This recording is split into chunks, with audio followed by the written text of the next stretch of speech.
A educação sexual para jovens foi motivo já de muita briga política, né, nos últimos anos. E o pessoal fica dizendo, mas vão ensinar as crianças a fazer sexo, ensinar a transar, onde já se viu. Antes de chegar nesse ponto, a gente vai falar primeiro a notícia, explicar para vocês por que a gente está falando disso. O Ministério da Saúde anunciou nessa semana que a educação sexual e reprodutiva vai voltar para as salas de aula por meio do programa Saúde na Escola. É um projeto que já existe desde 2007, mais ou menos, mas que foi paralisado nos últimos 4 anos porque o governo, então, não via, né, sentido de colocar esse tipo de assunto nas salas de aula. Agora, com o novo governo, isso vai ser retomado e a ideia é de um investimento de 90 milhões de reais, que vão para os municípios que aderirem, né? A gente está falando de escolas públicas. A Cris não só é mãe de um menino, como é especialista em violência contra a mulher, e a gente sabe que essas coisas estão ligadas aí quando falamos de educação sexual. Não é ensinar a transar, né, Cris?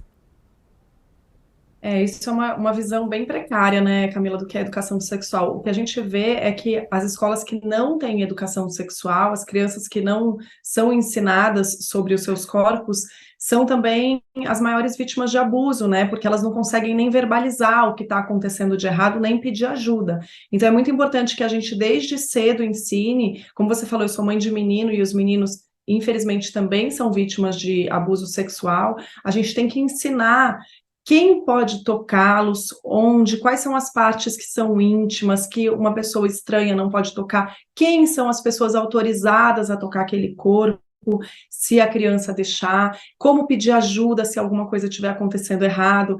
Então, a gente também entrevistou aqui, né, Camila, nossa produtora entrevistou a médica e sexóloga Mariana Ferreira, e ela explicou, ela também é especialista em abuso sexual, e ela fala que quando a gente também dá educação sexual nas escolas, a gente está falando em autoproteção corporal, né, no desenvolvimento da sexualidade saudável, e também, mais para frente, ensinar como prevenir uma gravidez precoce, por exemplo, que é um dos grandes motivos de evasão escolar, como prevenir doenças sexualmente transmissíveis. Você, né, basicamente é um lugar para garantir que as crianças, as já adolescentes daí, porque as fases vão mudando, aprendam a se prevenir contra doenças, enfim, contra um comportamento que ela chama de risco. E ela lembra também, Camila, que as meninas brasileiras são as maiores vítimas de abuso sexual, segundo as estatísticas disponíveis, né, que a gente sabe que também são subnotificadas. Mas pelas estatísticas de violência sexual no Brasil, mais de 60% das vítimas são meninas entre 0 e 13 anos. E de todos os casos, 88% são meninas e mulheres. Então, tá aí a importância da gente falar sobre isso. Também a gente sabe, né, Camila, que a escola é um lugar de prevenção, que é um lugar onde os abusos podem ser percebidos, infelizmente, às vezes acontecem na escola também, mas podem ser percebidos e denunciados. Então, é muito importante que as crianças possam falar sobre e saibam dar os nomes às violências, né, Camila? Exatamente. Ô, Cris, e a especialista, a doutora Mariana, ela também destacou pra gente que a gente tem que ter cuidado na maneira de ensinar as crianças pequenas, né? Eu tenho aqui um comentário do TikTok, da Suelen, ela dizendo assim, não deve existir educação sexual nas escolas. Eu jamais permitiria meu filho estudar nessa escola. Eu queria saber por quê. Não vou brigar, a gente não vai cagar a regra pra ninguém, entendeu? Você que é mãe, você que vai decidir a vida dele. Mas eu acho importante a gente entender por que, né, essa aversão. Por quê? E aí eu acho que você pode explicar aí na resposta à minha pergunta, porque a doutora Mariana diz que há muita diferença entre as idades, as aulas são com conteúdos voltados e seguros para cada idade. Então, conta mais disso pra gente, Cris.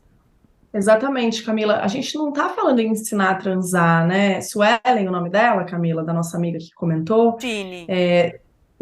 Hã?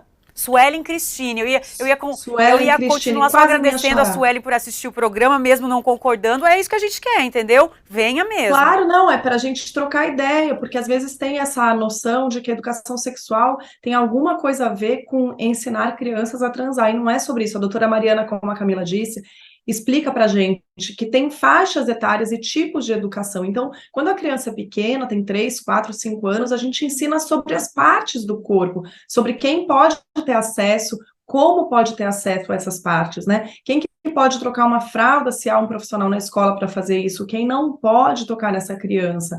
Então, não se trata de, não tem nada a ver, é que a gente fala educação sexual, parece que a gente está falando em educar para fazer o sexo, não é isso. É autoconsciência do corpo, é saber o que são as partes íntimas, e claro, mais para frente, ensinar, como eu falei, né, prevenção à gravidez, a doenças sexualmente transmissíveis, mas isso é bem mais para frente. A educação sexual para as crianças, embora tenha esse nome, trata muito mais de ensinar sobre o corpo humano mesmo, e quais são os limites, quais são as coisas permitidas ou não, para que as crianças saibam reconhecer os abusos, que a gente sabe, Camila, a gente repete isso aqui, a maior parte dos abusos sexuais cometidos contra crianças acontece por pessoas, é cometida por pessoas conhecidas, muitas vezes dentro de casa, pais, padrastos, tios, avós, amigos da família, pais de amigos da escola. Então, a gente precisa ficar muito atento, e nem sempre, infelizmente, a mãe dá conta de perceber o que está acontecendo. Então, se a criança sabe que aquilo é, digamos, fora do limite que ela é ensinada, se aquilo de alguma forma está errada, ela consegue acender o sinal de alerta, ela consegue até, às vezes, pedir ajuda no mesmo momento, gritar quando aquilo acontece, porque senão, sem a informação, a criança fica muito perdida, Camila. Informação é tudo, né? É só meramente dar informação para essas crianças saberem se proteger. Inclusive, o título da nossa chamada, da nossa reportagem de hoje, com o link para o Sem Filtro, é a doutora Mariana contando que ela já atendeu uma criança que não sabia falar, não foi ensinada sobre partes sexuais. Então, ela, em vez de falar pênis, ela não sabia, falava brinquedo do tio, boneca do tio, desculpem. Então, ali, essa dificuldade de falar e de se expressar aparece. O pessoal aqui está falando que a gente é hipócrita e malicioso, esse argumento para erotizar nossas crianças. Ô, gente, eu não tô aqui para brigar com ninguém, não, tá? Não vou, não é isso que a gente quer conversar. Tô de boa, não é briga. Sem falar que, assim, se não temos educação sexual nas escolas, tem alguma coisa dando muito errado. O que vocês sugerem, então, como política pública? Só ensinar em casa não está funcionando, não ter na escola não está funcionando. A gente precisa pensar em alguma outra coisa. Porque nós estamos falando de maioria de meninas sendo estupradas no Brasil, 60% das pessoas, de todos os casos de estupro, são meninas, e a gente está falando de 86% de agressores conhecidos. Então, é o seu vizinho, é o seu pai, é o seu tio, é o amigo da sua família, mãe, pai. É pra vocês que eu tô falando, tá? Alguma coisa tá dando muito errado nessa história. E assim, em vez de a gente brigar, que realmente não é a intenção, a gente precisa chegar num acordo e conversar para ver o que a gente pode fazer.